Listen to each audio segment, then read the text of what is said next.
Climate change दुनिया भर में एक ऐसी प्रॉब्लम है जिससे निपटा ना गया तो एक दिन धरती में इंसान ही नहीं बचेंगे। अर्थ के पोल्स पर हजारों साल से जमी बर्फ पिघल रही है। दुनिया भर के जंगल आग से जल रहे हैं। समुद्र का बढ़ता जलस्तर आने वाले सालों में कई बड़े शहरों को निगल सकता है। कहीं सूखा है तो कहीं आए दिन बारिश हो रही है। हालात इतने खराब हैं कि करोड़ों जिंदगियां दांव पर लगी हुई हैं। लेकिन यह नौबत आई क्यों? क्लाइमेट चेंज आखिर है क्या? क्लाइमेट चेंज का मतलब अर्थ का बढ़ता एवरेज टेम्परेचर। लेकिन इस बढ़ते टेम्परेचर की वजह क्या है? ये तो आप जानते ही हैं कि अर्थ को लाइट सूरज से मिलती है।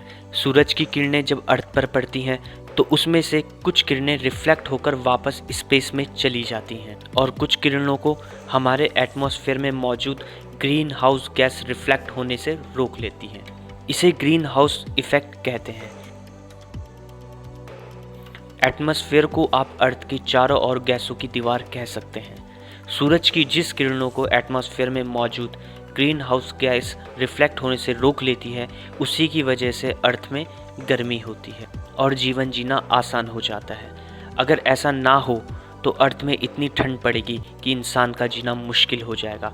It's mean green house gas हम इंसानों के लिए फ़ायदेमंद है, लेकिन तभी तक जब तक ग्रीन हाउस गैस की मात्रा कम है। लेकिन हम इंसानों ने तो ग्रीन हाउस गैस को खलनायक बना दिया। वो कैसे, समझते हैं। जब इंसानी गतिविधियों के चलते कार्बन डाइऑक्साइड और मीथेन जैसी ग्रीन हाउस गैसेस की मात्रा एनवायरनमेंट में बढ़ने लगी और जब ग्रीन हाउस गैस की मात्रा बढ़ी तो सूर्य की ज़्यादा किरणें एब्जॉर्ब करने लगी और इस तरह अर्थ का टेम्परेचर बढ़ने लगा और यहीं से क्लाइमेट चेंज की समस्या शुरू हुई।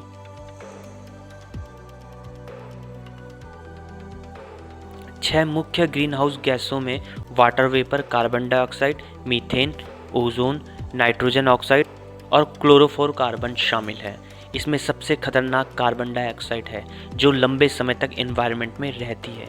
इंसानी गतिविधियों से जो भी CO2 पैदा हुई है, इसकी बड़ी वजह है कोल, डीजल, पेट्रोल और ज़मीन से निकलने वाली गैसों का इस्तेमाल। प्रॉब्लम इसलिए और बढ़ रही है क्योंकि कार्बन सूखने वाले जंगलों को काटा जा रहा है। विश्व मौसम विज्ञान संगठन का कहना है कि इंडस्ट्रियल वर्क शुरू होने से पहले के मुकाबले अब अर्थ का टेम्परेचर में 1% सेल्सियस बढ़ोतरी हुई है। रिसर्च बताती है कि 1850 से लेकर इस सदी के आखिर तक अर्थ का टेम्परेचर 2 डिग्री सेल्सियस का बदलाव हो सकता है। टेम्परेचर बढ़ने का नतीजा है कि अर्थ के पोल्स पर बर्फ तेजी से पिघल रही। इसका सीधा असर समुद्र के बढ़ते जल स्तर के तौर पर हम देख रहे हैं। बढ़ते टेम्परेचर की वजह से मौसम में काफ़ी बदलाव आ रहे हैं, जो अपने साथ साथ सूखा, बेमौसम बारिश, बाढ़ और तूफान ला रहे हैं। वैज्ञानिक कहते हैं कि अगर टेम्परेचर को 1.5 डिग्री सेल्सियस पर रोका जा सके तो यह सुरक्षित हो। लेकिन एनवायरमेंटल एक्टिविस्ट का आरोप है कि एनवायरनमेंट को बचाने के लिए जितनी गंभीरता और पक्के इरादे की ज़रूरत है, वह अब भी दुनिया भर की सरकारों में नहीं। तो सवाल यह है कि हम और आप क्या कर रहे हैं और क्या कर सकते हैं। हम बहुत कुछ कर सकते हैं, जैसे कि कम से कम गाड़ियों का इस्तेमाल, ज़्यादा से ज़्यादा पेड़ लगाएं। यकीन मानिए, हमारे इस छोटे छोटे कदमों से हम अर्थ की एक बड़ी समस्या के साथ निपट सकते हैं। आज के लिए फ़िलहाल इतना ही। मिलेंगे नेक्स्ट वीडियो में। वीडियो पसंद आया हो तो वीडियो को लाइक करें और हमारे चैनल जय भारत टॉक्स को सब्सक्राइब करें। तब तक के लिए नमस्कार।